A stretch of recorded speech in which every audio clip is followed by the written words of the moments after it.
15, é isso?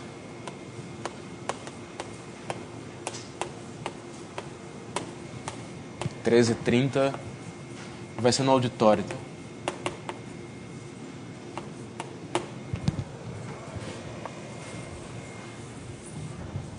Ok? Muito bem, então, na aula passada a gente começou a demonstração do teorema do índice de Morse. E o que a gente viu foi o seguinte, né? Se a gente tem uma geodésica gama,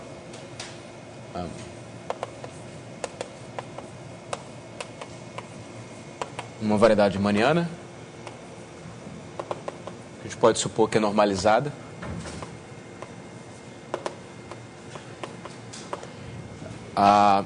Então a gente conseguiu construir uma decomposição ortogonal do espaço de todos os campos, né, que se anulam nos extremos. Ortogonal com respeito à forma do índice, né, que era definida assim. A gente pegava uma subdivisão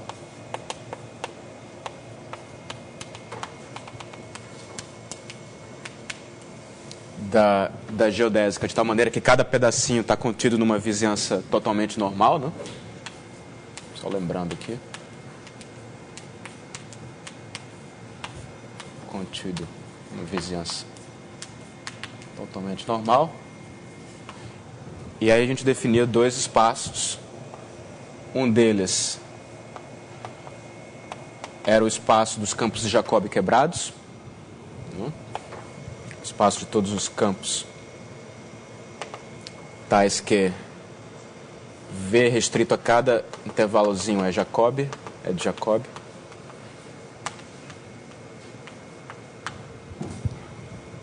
Onde o V é diferenciável por partes ao longo do campo. É claro que eu sempre estou supondo aqui que o campo se anula nos extremos da geodésica. E aí a gente tinha um outro espaço, que era o V+, que era o espaço de todos os campos que se anulam nos pontos da partição, né?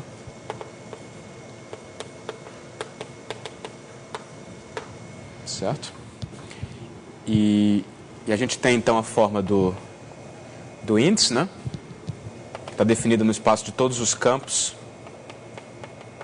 diferenciáveis por partes que se anulam nos extremos, mas o que a gente mostrou então na aula passada foi de que, primeiro, o espaço de todos os campos é a soma direta dos campos de Jacobi quebrados e dos campos que se anulam nos TIs. Segundo, que essa decomposição é ortogonal com respeito à forma do índice, né?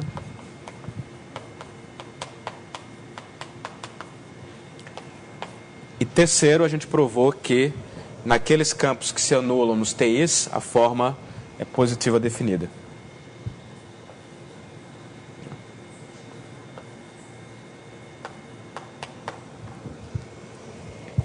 Foi isso que a gente provou, né? Uma pergunta aí, tá claro? Foi isso que a gente fez. E aí o ponto é que qualquer campo de Jacobi no intervalo onde a geodésica é minimizante fica determinado pelos valores que ele assume nos extremos, né? Então, portanto, a dimensão do V- é finita. Esse era outro pedaço de informação. Esse espaço aqui é finito. Na verdade, você pode fazer a conta, né? Vai ser menor ou igual que... Esse cara aqui é menor ou igual que o número de TIs que você tem aqui no meio, não é? Que são K-1, eu acho. Não é isso? Multiplicado pela dimensão do espaço tangente. Não é? Quer dizer, o número vai depender da partição, mas não interessa. O ponto é que é finito. Então isso já implica que, portanto, a gente tem que o índice da forma no espaço inteiro, ele é igual ao índice da forma restrito ao V-, né? certo? Isso porque o índice conta as direções negativas, né? Então, qualquer campo no espaço inteiro se escreve como a soma de um no V mais e outro no V menos, mas quando você calcular o I dele, você vai ter o I do cara no V mais o I do cara do V menos, porque eles são ortogonais, né? E no V mais é tudo positivo, então toda a informação do índice tem que vir do V menos, né? Certo. Então esses índices são iguais e claro que esse índice é finito porque o espaço já tem dimensão finita, né? E também vale que a nulidade, quer dizer, a dimensão do núcleo do IA restrito ao V também é igual à nulidade no V menos, né? Porque você tem a desigualdade estrita aqui. Quer dizer, o IA no espaço V mais ele nunca é zero, exceto se o campo for zero. Ok, então o índice é finito, isso já é muito bom, mas a gente quer provar mais, a gente quer calcular o índice em termos do número de pontos conjugados ao longo da geodésica. Então o que a gente vai fazer é analisar a geodésica de 0 a t e fazer o t tender para A. A gente vai ter uma família, um parâmetro de geodésicas que estão aumentando, né? E para cada uma dessas geodésicas existe uma forma do índice associada. E a gente vai tentar analisar o que acontece com o índice, né, da geodésica à medida que ela aumenta. Essa é a ideia. Então, o que a gente vai fazer é o seguinte, a gente vai considerar a seguinte função. A gente pode definir γt como simplesmente a restrição da geodésica gama ao intervalo 0t, onde o t aqui varia entre 0 e A, né? Você tem aqui 0, A. Você olha aqui para um pedaço menor. E aí você olha para a forma do índice, né? Então você poderia definir o espaço dos campos, que você pode definir a forma do índice desse cara, né? Assim, né? Essa foi a minha notação dos campos que se anulam em 0 e em t. Essa aqui é a forma do índice da geodésica γt. E aí eu posso definir a seguinte função, I de t, que é simplesmente o índice dessa forma.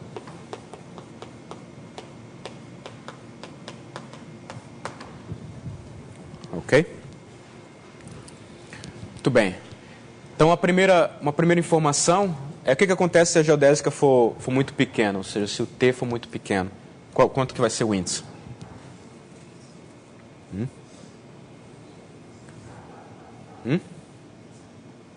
Zero, né?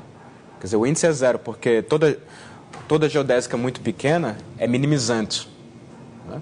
Se ela é minimizante, em particular, ela vai ser um mínimo local da energia. Isso implica que a segunda variação da energia tem que dar sempre não negativa ali. Não pode ter direção negativa. Então fica claro que vai existir um epsilon tal que a I de t é igual a zero para todo t no intervalo de 0 a epsilon. Certo?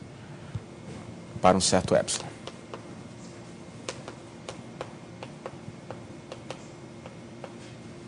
E isso porque se você tem uma geodésica minimizante,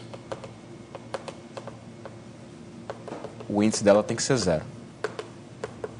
Quando eu falar do índice da geodésica, eu quero dizer o índice da forma associada. Sempre fixando os extremos, né? Então o índice começa como zero, né? Então o que eu quero fazer é tentar... O índice é sempre um número inteiro, né, que começa como zero. Então eu quero tentar analisar os saltos dessa função ao longo da geodésica. E a resposta vai ser, moralmente, né, o que o teorema do índice diz, é que o índice, que são as direções negativas de uma geodésica, ele é todo criado pelos campos de Jacobi. Eu vou só repetir aqui o enunciado do teorema.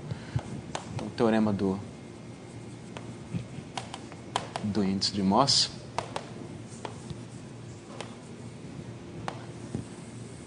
ele diz que o índice, vou só resumir aqui, o índice da geodésica gama é igual à soma, né, das multiplicidades, digamos aqui um SJ, onde a soma aqui é sobre os pontos conjugados.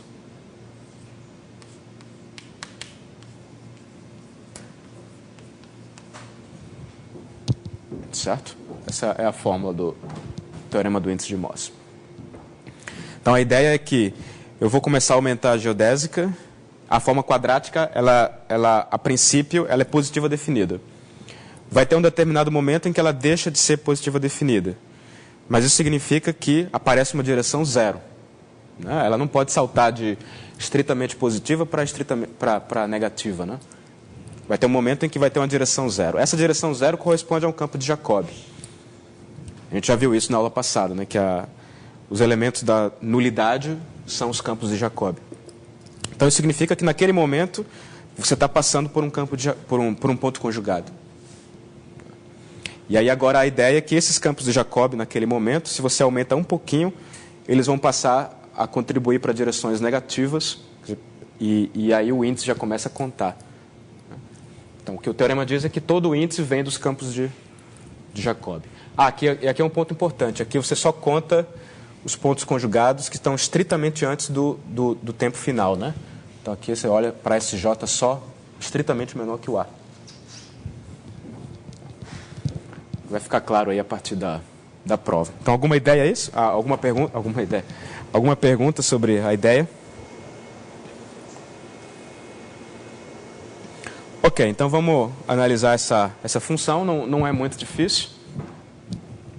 Continuando aqui a prova do teorema do índice que a gente começou na aula passada. Então, primeiro, uma coisa óbvia, né, é que o índice só pode aumentar, né? Ou seja, a primeira coisa que eu quero provar, uma coisa que é simples, é mostrar que o índice de um instante t barra é sempre maior ou igual que o índice de t, se o t barra for maior ou igual que t. Certo? Por quê? Porque sempre que você tem se você chegou numa direção que é num campo que te dá uma direção negativa, você pode estender esse campo como zero e ele vai continuar dando uma direção negativa. Ou seja, a maneira de demonstrar isso é observar que se você chega você está aqui no I de t, então significa que tem um subespaço. Então existe um subespaço vetorial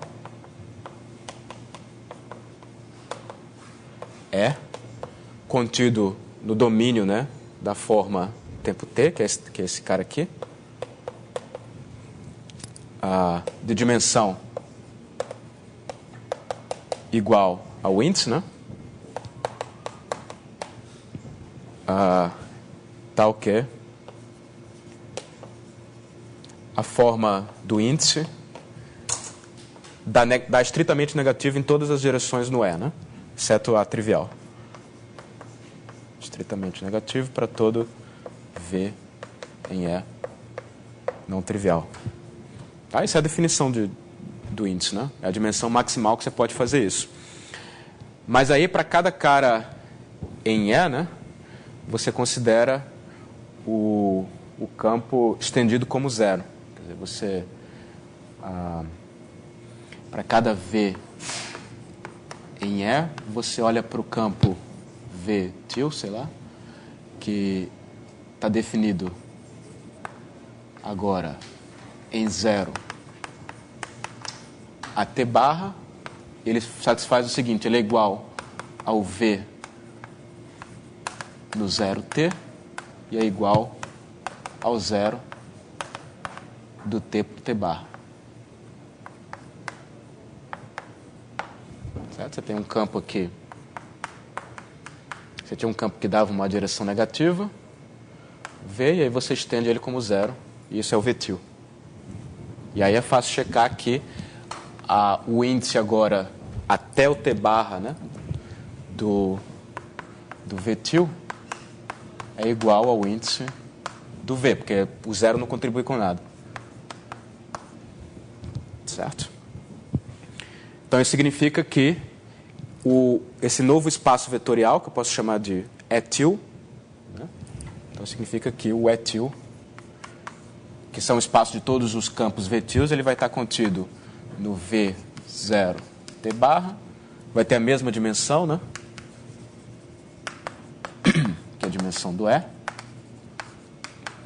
E a forma vai ser negativa. A forma agora no tempo T barra.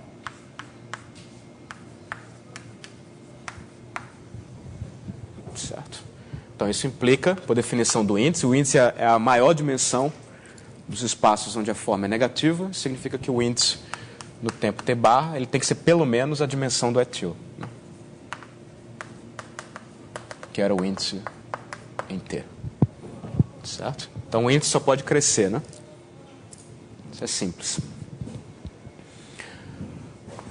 Ok, uma outra propriedade. Alguma pergunta sobre isso daí? Não. Outra propriedade que é simples de mostrar é que o índice satisfaz o seguinte, né? Que o índice de T menos epsilon, dado fixado T, né? Fixado o certo T. Então, o índice de T menos epsilon vai ser igual ao I de T. Se o epsilon for positivo e pequeno.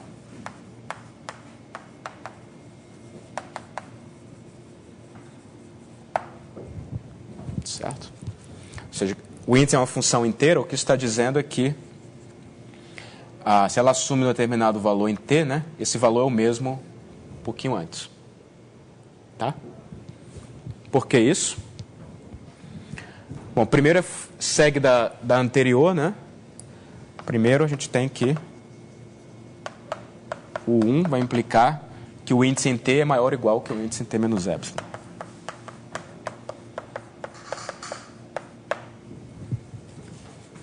Não é? Então, o que eu preciso mostrar é a desigualdade contrária, né? Que o índice do T menos epsilon é menor ou igual ao índice no T.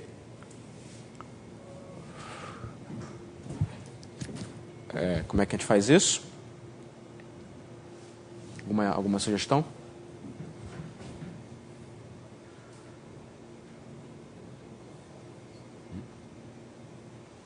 É o mesmo tipo de ideia aqui. Ainda mais fácil, porque não vai... Tá, então eu tenho que fazer um comentário para esclarecer um pouquinho aqui. Tem uma coisa que, a princípio, você tem que ter um certo cuidado, mas que, na verdade, não é tão sério assim, é que o domínio, né, do índice da forma varia com o tempo. Né?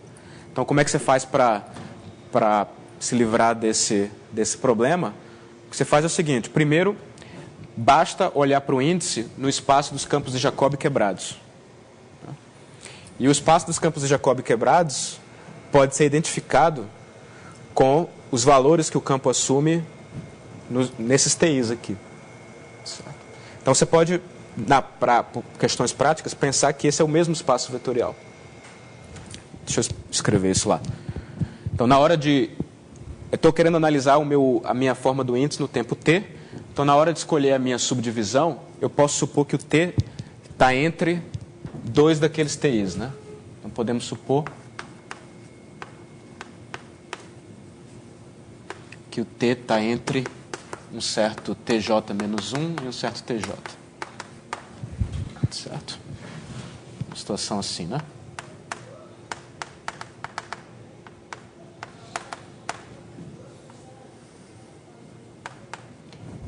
E aí a observação é que a gente pode fazer uma identificação. Então, identificamos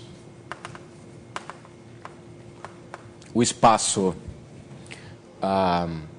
V menos de 0T, que é o espaço dos campos de Jacobi quebrados que se anulam nos extremos, né? Um campo de Jacobi que se anula aqui e aqui e é quebrado, ele vai ficar definido pelos valores que ele assume nos pontos intermediários. Então, isso aqui pode ser identificado de maneira canônica com a soma dos espaços tangentes em cada um desses pontos. Então, vai aparecer aqui o T de gama de T1, M, soma direta, o T de gama de TJ menos 1. Você vai ter um campo assim, né?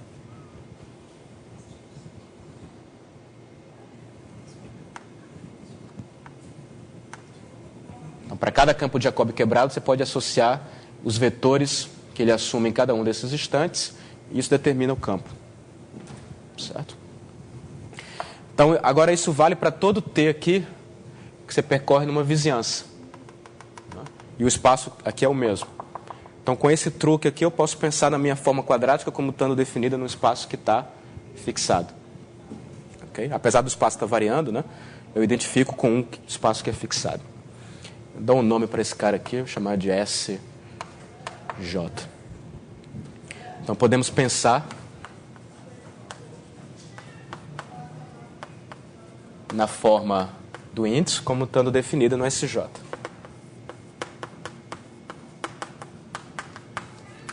Ok? Via a identificação.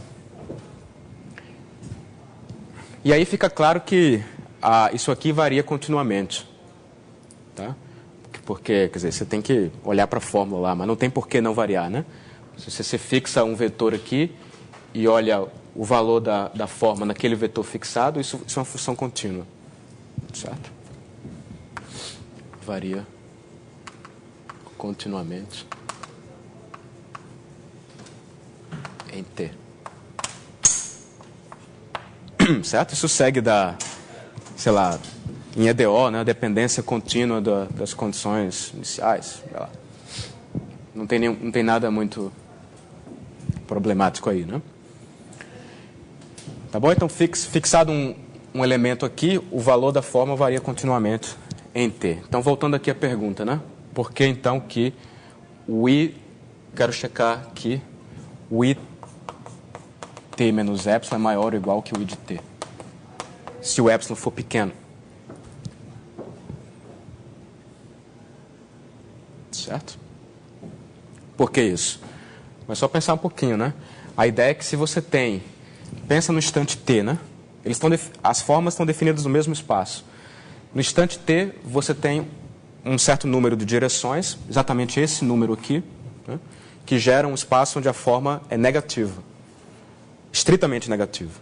Mas como isso varia continuamente, esse mesmo espaço vai me dar um espaço estritamente negativo um pouquinho antes também. Certo? Claro isso? Uma direção estritamente negativa, ela vai ser estritamente negativa para todo mundo ali próximo. Se eu pegar um cara muito próximo, né? Porque a condição de ser negativa definida é uma condição aberta. Certo? Então é só isso. Quer dizer, você vai observar que existe um subespaço do SJ agora, né? Estou pensando no cara como fixado, de dimensão igual a esse número, tal que a forma IT é estritamente negativa no E. Só que isso aqui é uma condição aberta.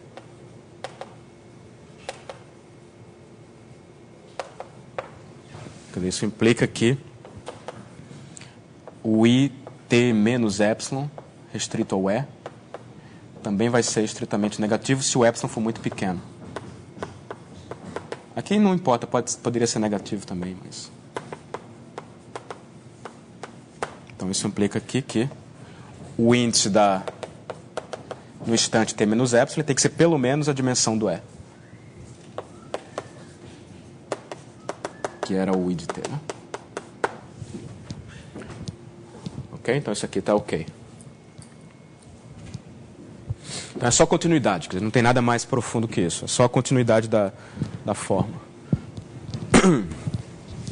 Ok, o mais interessante é o que acontece quando você olha para frente.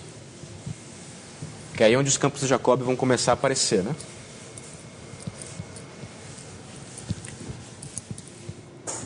Então, o terceiro ponto é que... Terceiro ponto. Novamente, fixado T. A gente tem que, se eu olhar para frente, o que é que acontece? A gente vai ter o índice que no tempo t mais a nulidade. Se, novamente, epsilon é suficientemente pequeno, onde aqui esse número é a dimensão do núcleo no tempo t. Ou seja, o que eu quero dizer é que na hora que eu passo do instante t, né, os campos de Jacob que por acaso poderiam aparecer no tempo t, eles vão passar a contribuir na direção negativa. Certo? Está claro aí o enunciado? Certo? Então, como é que a gente prova isso?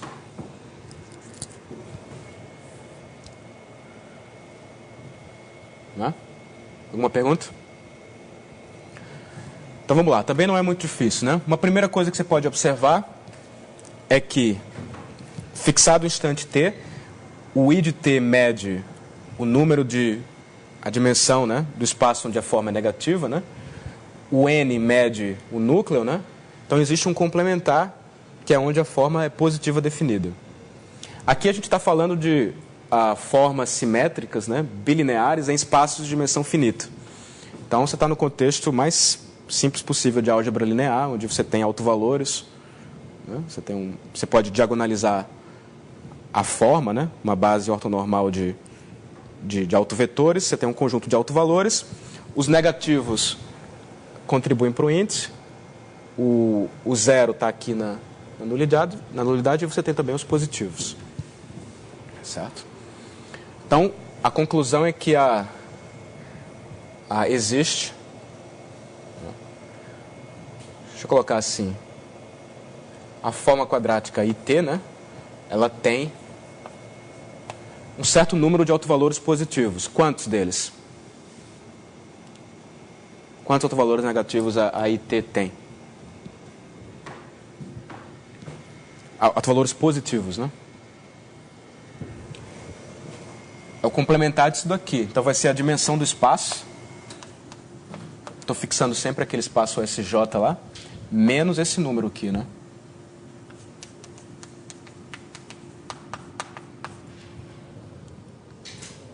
Autovalores estritamente positivos, né? Vou colocar positivos.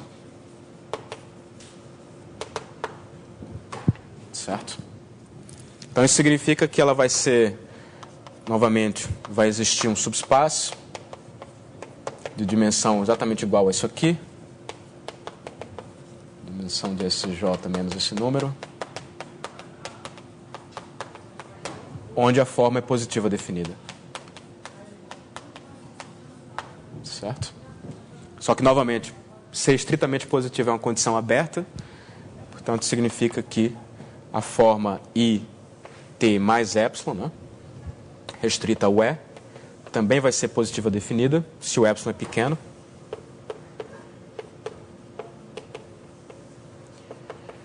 Mas isso significa, então, que ela é estritamente positiva, né, num espaço com a dimensão do E, né, significa que o índice tem que estar no complementar. Né? Os negativos não podem vir daqui. Então, isso significa que o índice da forma é, no máximo, a dimensão complementar do E, ou a codimensão do E.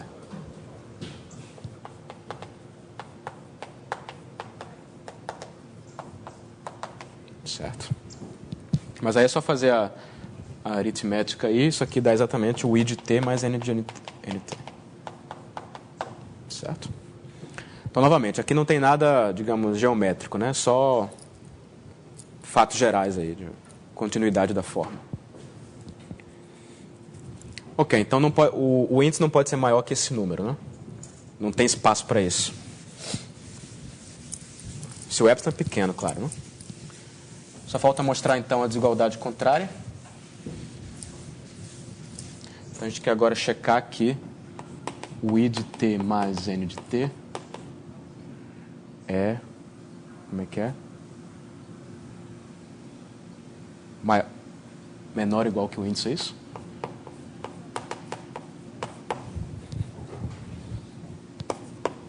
Então agora é a ideia onde vai entrar alguma geometria, né? Que você vai pegar o campo de Jacobi, que no instante t ele contribui com 0 para a forma, você quer mostrar que um pouquinho depois ele vai contribuir de maneira negativa.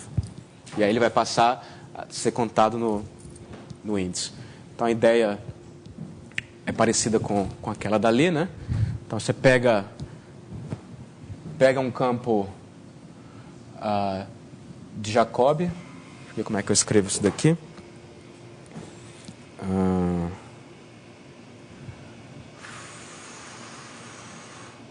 Deixa eu fazer uma coisa um pouquinho mais geral. Vamos pegar um campo qualquer, né?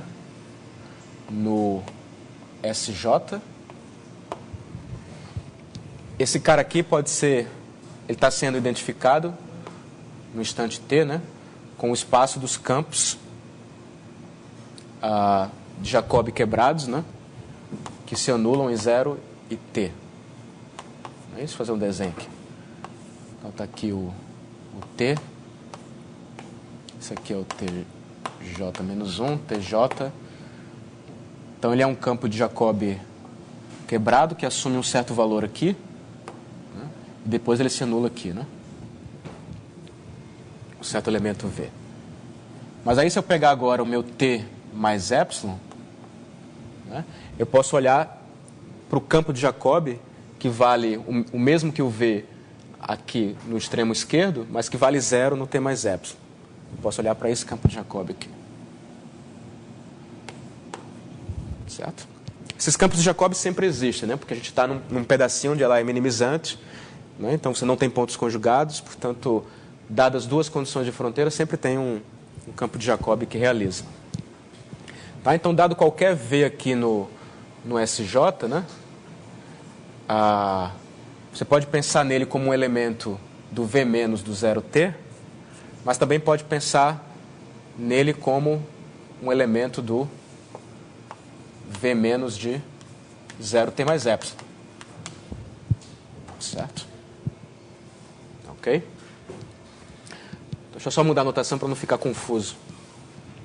Vamos imaginar que estou pegando um vetor aqui v no SJ, né? E fazendo isso, né? Então tem aqui o v e tem aqui o vtil, certo? Mas eu posso relacionar agora, eu quero relacionar aqui as formas do índice desses dois caras. Então o que eu faço, eu pego o v e estendo como 0. Talvez o vtil não foi boa notação, né? Porque eu já tinha usado uma coisa de extensão como 0 ali, era vtil, né? Ou não? Era, né? Aqui vtil, isso. Então vou botar um outro nome aqui. Chapéu. Tá? Mas também tem o vtil, né? O vtil é aquele cara que ele é igual ao v aqui e é 0 aqui, certo? Então o que acontece é que o vtil, ele é um campo, se você restringe esse pedaço aqui, né? Que ele coincide com o v chapéu nos extremos, né? Então o vtil do tj menos 1 é igual ao v chapéu. Também coincide aqui no t mais epsilon.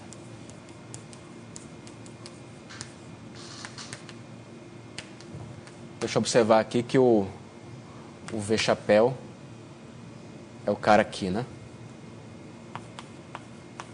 Enquanto que o v era o cara aqui. Então o v chapéu é um campo de Jacobi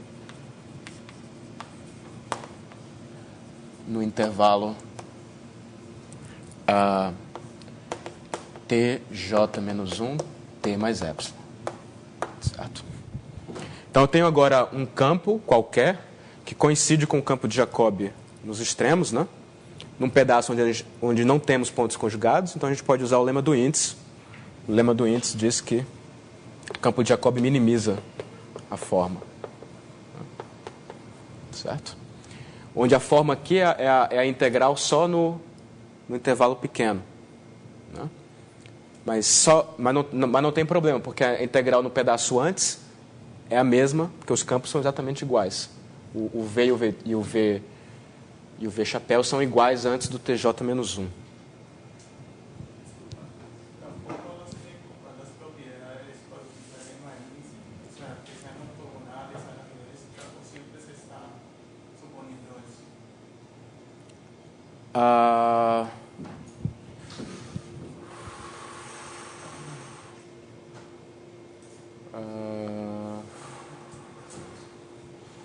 Eu acho que não precisa ser ortogonal. A gente aprovou para ortogonal, né? Sì, perché una ipotesi è essa, no? Che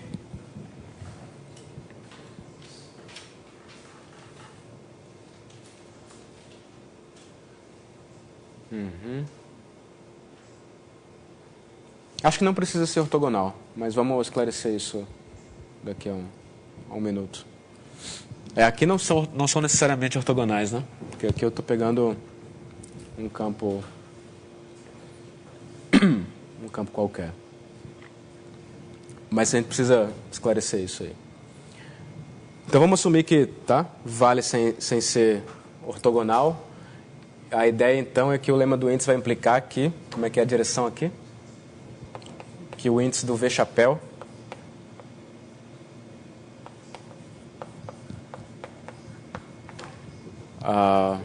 é menor ou igual, né?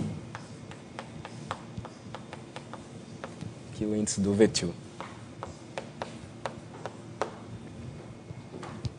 Tá certo?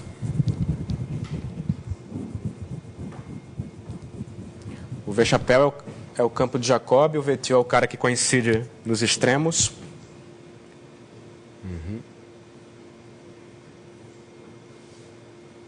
Tá, então a ideia agora tá clara aqui para terminar, né? Quer dizer, isso aqui, como eu falei, o V-chapéu é igual ao V-til em 0 a TJ menos 1.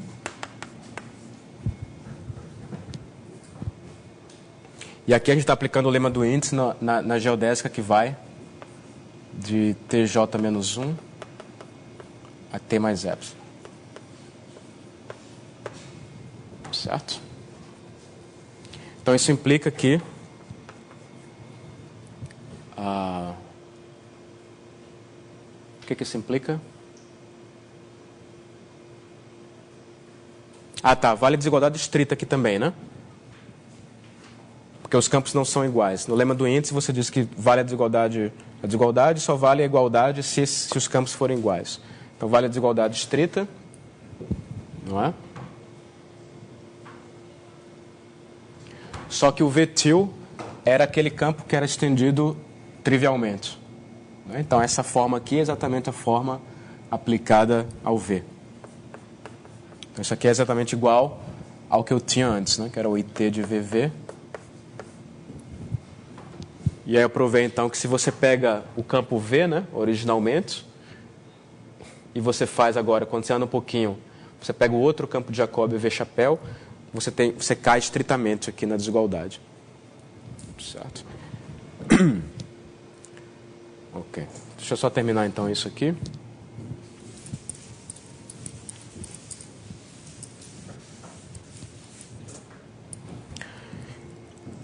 Ok.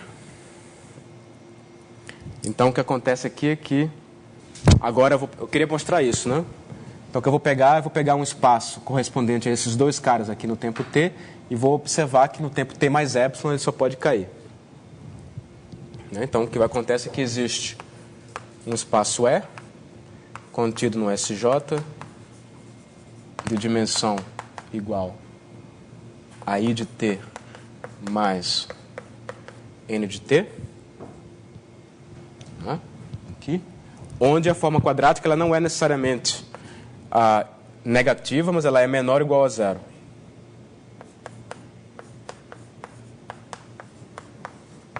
Certo? Agora você faz uma coisa parecida com aquilo ali, né? Para cada V na verdade é o mesmo espaço, né? Porque passar do V para o V-chapéu, os campos são diferentes, mas se eu uso a identificação, eles correspondem ao mesmo vetor. Então é só observar que, portanto, isso implica que, um pouquinho depois, a forma vai ser estritamente negativa no E, por causa da desigualdade estrita aqui.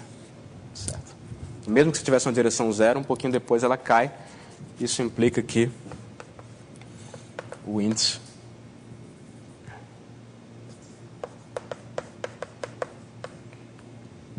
é pelo menos a dimensão do E, né?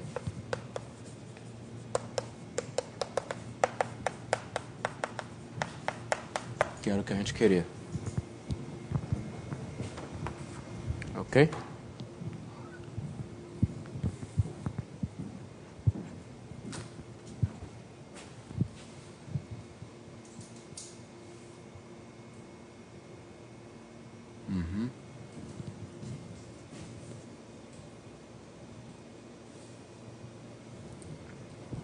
Alguma pergunta?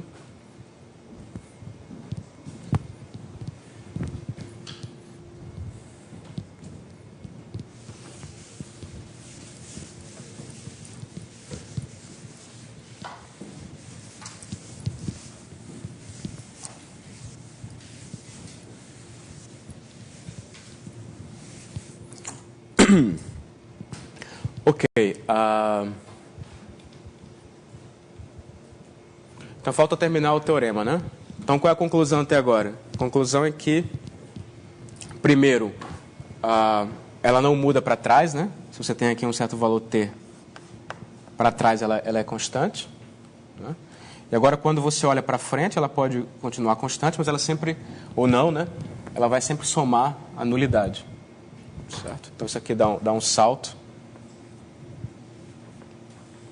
Onde esse salto aqui exatamente corresponde aos campos de Jacobi que apareceram aqui no instante t. E aí ela continua. Aliás, o livro do Manfredo, acho que está, dependendo da edição, está errado o gráfico. Aí você pode checar aí. Acho que o gráfico certo é assim, tá? Se não me engano, em algumas edições o gráfico está assim. Não é assim, não.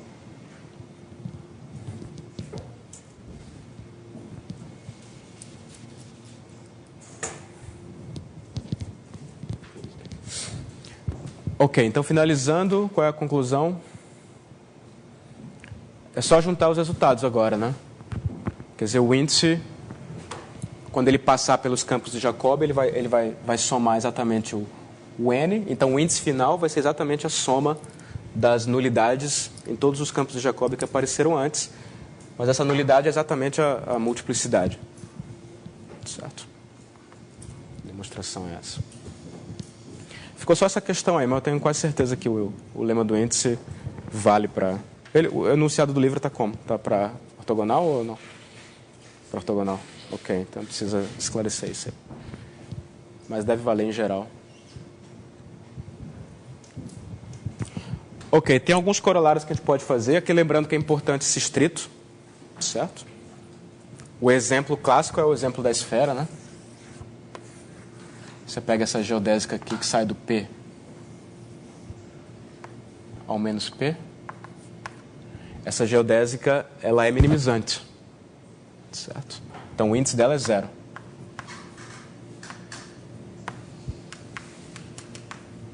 Mas aqui aparecem pontos conjugados. Menos P é um ponto conjugado. Com multiplicidade n-1, né? Certo? Então, mas ele não conta aqui no índice, porque ele está aparecendo exatamente no extremo final. Tá? Então, importante ser o estrito. Mas a forma como vocês devem entender esse teorema é essa, né? Que as direções negativas são criadas pelos campos de Jacobi. E só isso.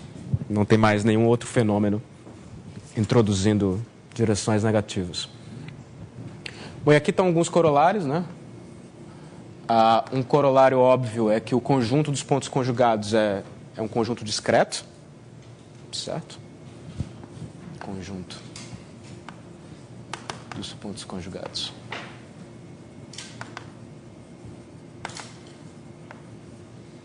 É discreto. Tá? Porque se ele tivesse um ponto de acumulação, o índice seria infinito. Né? Mas o índice não pode ser infinito. Tem dois conteúdos aqui, isso e o fato de que é finito. Né? Certo. O outro corolário é aquela questão de você saber se uma geodésica é estável ou não, né? Uma maneira de determinar isso é olhando para os pontos conjugados. Se você tem uma geodésica tal que o gama de A não é, digamos, ponto conjugado, do gama de zero e você quer saber se ela é minimizante, pelo menos para curvas próximas ou não, né? A resposta é que isso vai acontecer se somente se não tiver nenhum outro ponto conjugado. Então a gama não tem pontos conjugados no intervalo 0A, se somente se, isso aqui é uma equivalência, né? Se somente se a gama é, como é que eu vou falar aqui? Mínimo local estrito para a energia. Traduzindo, se você pega qualquer variação da geodésica própria, a energia no instante S vai ser sempre estritamente maior que a energia no tempo zero.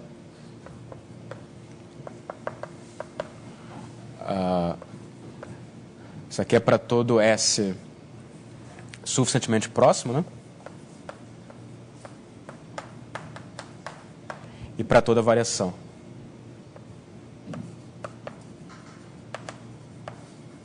Própria de gama. Certo? Então, por que isso? Vamos supor, por exemplo, que ela satisfaz essa propriedade, ou seja, que ela é um mínimo local. Locais mínimos, está claro, né, que a energia é sempre menor que a energia de qualquer curva próxima, né? Se você faz uma variação, a energia aumenta. O estrito é porque a desigualdade é estrita aqui, se o S for diferente de zero. E o local é porque talvez eu não sei se ela é a curva de menor energia dentre todas as curvas que vão de P a Q, porque a variação não detecta isso. A variação só olha para curvas próximas, né? Daí vem o local. Então, se ela for o mínimo local estrito para a energia, significa que toda variação aumenta a energia de maneira estrita, né? E significa que ela não pode ter, que a forma do índice não tem índice, que o índice é zero. Né? Porque se tivesse uma direção negativa, a energia diminuiria. Então, o índice é zero, mas, por outro lado, ela também não tem... Bom, aí é a direção óbvia, né? Se o índice é zero, ela não pode ter pontos conjugados, pela fórmula. Reciprocamente, vamos supor agora que ela não tem pontos conjugados, né?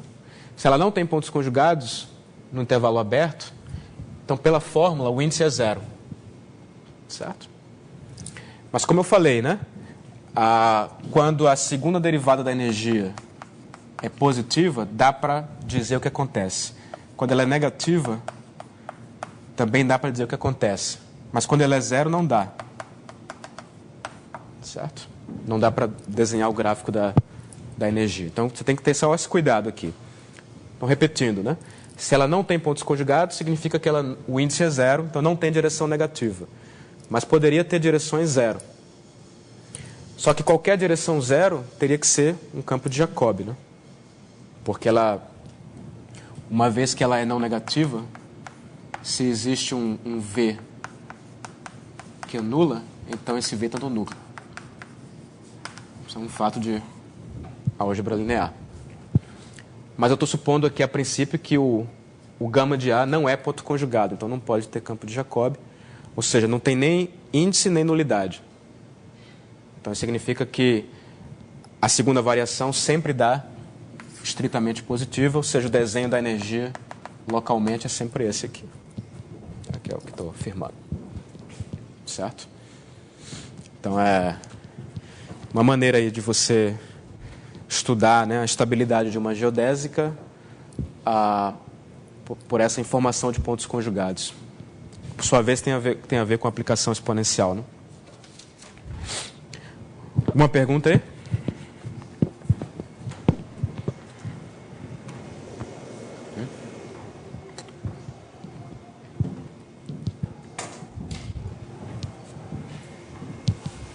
Ok, então esse era o teorema do índice de Mohs. Acabou. Muito bem.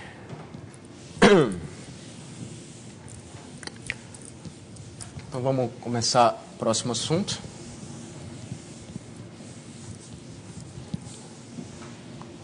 Há um tempo atrás eu perguntei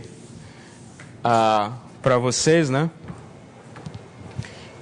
como era que poderíamos mostrar que um toro não tem métrica de curvatura positiva. Não sei se vocês lembram disso. Você tem um toro aí, né?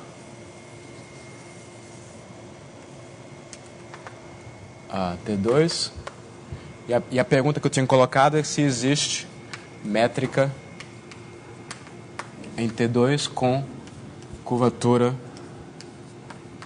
de Gauss positivo. E a resposta era não, né?